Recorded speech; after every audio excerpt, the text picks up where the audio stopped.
안녕하세요. 더 팁다이브입니다. 혹시 목소리를 잃었지만 여전히 빠른 속도로 소통하는 세상을 상상해 보신 적 있으신가요? 네, 생각만 해도 좀 막막할 수 있는 상황인데요. 그렇죠. 근데 바로 그 가능성을 현실로 만들 수 있는 정말 획기적인 연구가 있어서 오늘 가져왔습니다. 아, 네. 오늘은 마비 때문에 말하기 어려운 분들을 위한 최첨단 기술이죠. 음성 뇌 컴퓨터 인터페이스. 그러니까 BCI에 대해 좀 깊이 파헤쳐 보려고 합니다. 네, 마침 저명한 과학 저널 네이처에 실린 연구가 있죠. 윌렛 연구팀의 논문입니다. 맞아요. 고성능 음성 신경 보철 장치. 이걸 바탕으로 이 기술이 어떻게 작동하고 또 얼마나 성능이 좋은지 그리고 이게 어떤 의미가 있는지 자세히 좀 알아보겠습니다. 좋습니다. 사실 루게릭병, ALS 같은 병으로 마비가 오면 안타깝게도 말하는 능력까지 잃는 경우가 많거든요. 네, 기존에도 뭐 시선 추적 같은 기술들이 있었잖아요. 있었죠. 근데 그게 도움이 되긴 했지만 소통 속도가 너무 느렸어요. 분당 몇 단어 수준이니까요. 아, 정말 답답했겠네요. 자연스러운 대화랑은 거리가 멀었군요. 그렇죠. 그래서 완전히 새로운 접근법이 필요했던 거고요. 그게 바로 이 음성 BCI입니다. 뇌 표면에 아주 작은 전극들을 심어서요. 네, 말을 하려고 시도할 때 뇌세포들이 보내는 신호, 그러니까 신경 스파이크를 직접 읽는 거죠. 그걸 바로 텍스트로 바꿔준다 이 말씀이시죠? 맞습니다. 이번 연구에는 T12라는 코드명의 여성 참가자가 함께했어요. ALS 때문에 발음은 명확하지 않지만 얼굴이나 입을 움직여서 소리를 내려고 시도할 수는 있는 분이었죠. 그분의 뇌에 직접 전극을 이식한 거군요. 네, 특히 얼굴과 입 움직임을 담당하는 그 운동 영역, 6부위 구역이라고 부르는데요. 거기랑 또 우리가 흔히 언어 영역으로 하는 44구역, 브로카 영역이 일부죠. 여기에 미세 전극 배열을 이식했습니다. 뇌 활동을 아주 정밀하게 본 거네요. 그렇죠. 단일 뉴런 수준에서요. 와, 근데 여기서 첫 번째 발견부터가 좀 놀라웠어요. 우리가 보통 언어 중추하면 44구역, 브로카 영역을 떠올리잖아요. 네, 그렇죠. 교과서에도 그렇게 나오고요. 근데 정작 말을 하려고 시도할 때 나오는 강력하고 해독 가능한 신호는 그 44구역이 아니라 오히려 얼굴, 입 움직임을 담당하는 6부위 구역에서 훨씬 많이 나왔다고요? 정확합니다. 정말 놀라운 결과였어요. 그 전통적인 언어 영역인 44구역에서는 음성을 만들어내려는 시도와 관련된 정보가 거의 없었습니다. 거의 없었다고요?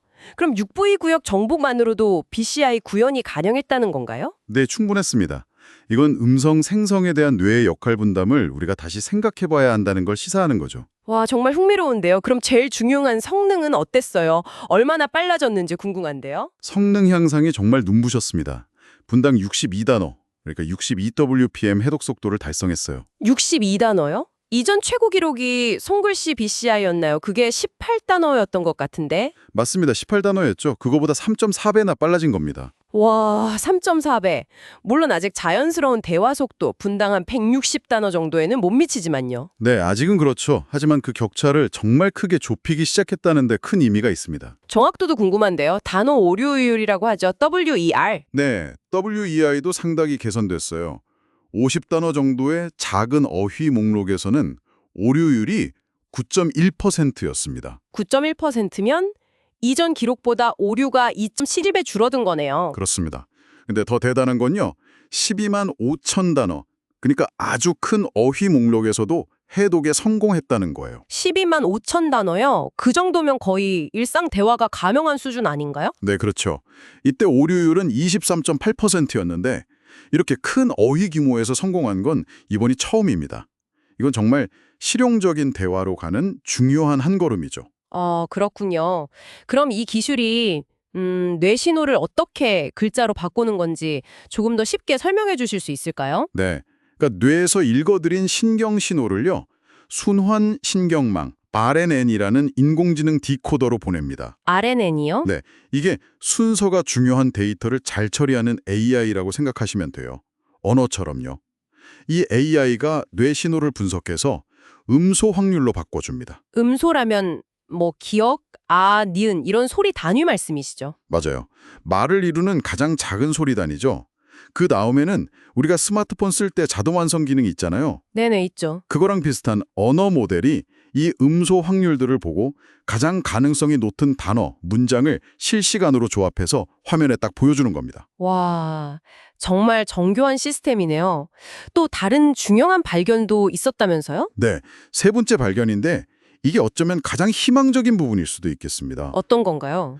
우리가 말을 할 때 턱, 후두, 입술, 혀 이런 여러 기관을 쓰잖아요. 그렇죠. 이 각기 다른 조음기관을 조절하는 신경 정보가 놀랍게도 뇌의 아주 좁은 영역, 바로 그 육부위 구역 안에요.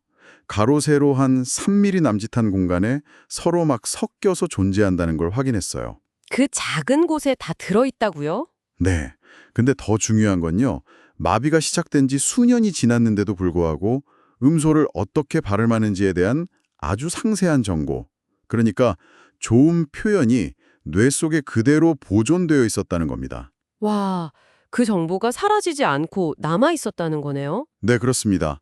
마치 악기는 좀 망가졌어도 그 곡을 연주하는 악보는 완벽하게 남아있는 것과 비슷하다고 할 수 있겠네요. 이건 정말 마비 환자분들께 큰 희망이 될 수 있겠는데요. 네, 저도 그렇게 생각합니다. 그럼 앞으로 이 기술이 더 발전하려면 어떤 점들이 좀 중요할까요? 일단 연구팀은 전국수를 늘리면 정확도가 더 올라갈 거라고 보고 있어요. 전국수를 2배로 늘리면 오류율이 거의 절반으로 줄어들 수 있다고 합니다. 아, 전국수가 중요하군요. 네. 그리고 역시 일상 대화를 하려면 큰 어휘 목록이 필수적이라는 것도 다시 확인됐고요. 어중간한 크기의 어휘는 큰 이득이 없었어요. 그렇군요. 매번 재훈련하는 시간도 좀 줄여야 할 것 같고요. 맞아요. 매일 디코더를 재훈련하는 시간 단축도 필요하죠. 근데 재훈련 없이도 어느 정도 성능이 유지되는 걸 보면 앞으로 스스로 학습하고 적응하는 알고리즘 개발 가능성도 충분히 있어 보입니다. 네, 정리를 좀 해보면 이번 연구는 정말 이전보다 훨씬 빠르고 훨씬 많은 단어를 이해하는 음성 BCI의 눈부신 발전을 보여준 거네요. 그렇죠. 속도와 어휘 규모 면에서 큰 도약을 이뤘습니다. 게다가 마비 후에도 말하기에 대한 그 상세한 정보가 뇌에 고스란히 남아있다는 사실까지 밝혔고요. 맞습니다. 그 점이 특히 중요하죠. 뇌의 가소성과 잠재력을 보여주는 거니까요. 이 기술이 정말 계속 발전한다면 언젠가는 말을 잃었던 분들이 다시 한번 자신의 생각과 감정을 정말 빠르고 자연스럽게 표현할 날이 올 수도 있겠네요. 네, 그런 미래를 기대해 볼 수 있겠습니다. 그 변화가 가져올 삶의 질 향상은 정말 클 겁니다. 마지막으로 청취자 여러분께 좀 생각해볼 거리를 던져드리고 싶습니다. 네, 이번 연구는 음성을 만들어내려는 시도에서 육부위 구역이 아주 중요하다는 걸 보여줬잖아요. 근데 우리가 전통적으로 언어 중추라고 생각했던 브로카 영역, 그 44구역은 의외로 좀 조용했다는 거죠. 네, 예상 밖의 결과였죠. 이것이 우리가 실제로 말하고 언어를 처리하는 뇌의 방식, 특히나 물리적인 발성이 불가능할 때 뇌가 어떻게 작동하는지에 대해 과연 무엇을 말해주고 있는 걸까요? 어쩌면 우리는 뇌의 언어 처리 방식, 특히 생성 과정에 대해서 다시 한번 생각해 봐야 할지도 모르겠습니다.